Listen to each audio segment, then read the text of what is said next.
Grabe, wild. Ang lakas ng alon. Akala ko lulubog yung bangka namin sa dagat. Oh, grabe. Ang lakas ng alon.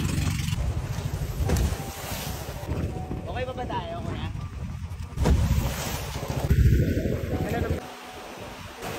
Andito kami ngayon sa Sitio Dayap sa Polo Oriental, Mindoro para i-check ang mga mangrove sa area. Sobrang alon papunta sa Sitio Dayap pero kailangan talaga namin i-check yung mga sitwasyon ng mga mangroves dito sa lugar na to. Ay, kasama ako ngayong marine biologist from the Center for Energy, Ecology and Development, si Sir Tabi, para mag-inspect ng mga mangroves dito sa Sitio Dayap. Sunog yan? Sunog? Grabe yung baka nakakatakot yung itsura, but it's beautiful. Beautiful, scary.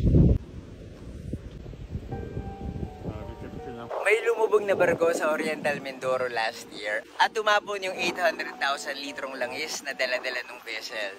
Isa sa mga naapektuhan ay ang Verde Island Passage, ang pinakamalaking yamang dagat sa buong mundo. Madaming kabuhayan ang naapektuhan dahil ang yaman dagat ay nakontaminate ng oil spill. Pero ang isa sa mga unang sumalo at nagligtas para tumigil ang pagkalat ng oil spill ay ang mga mangroves. Gaano ba kaimportante ang mga mangroves nung nagkaroon ng oil spill dito sa Oriental Mindoro? Buffer zones kasi yung mga yung mga mangroves. So in terms doon po sa oil spill, sila po yung isa sa mga pinaka-vulnerable. Napakaraming photos and even reports yung mga mangroves ay totally exposed from the oil spill. Pero right now, malinis naman pero we need further studies about it. So we have to check yung substrate o yung sediments kung may mga langis pa rin na settle doon. Kasi hindi natin alam baka nandun pa rin yung mga oil spill. Baka may defoliation na mangyayari, so baka makalbo yung mangroves, baka magkaroon ng albinism, maging abnormal na po siya. Kailangan po natin protektahan po yung mga mangroves po natin.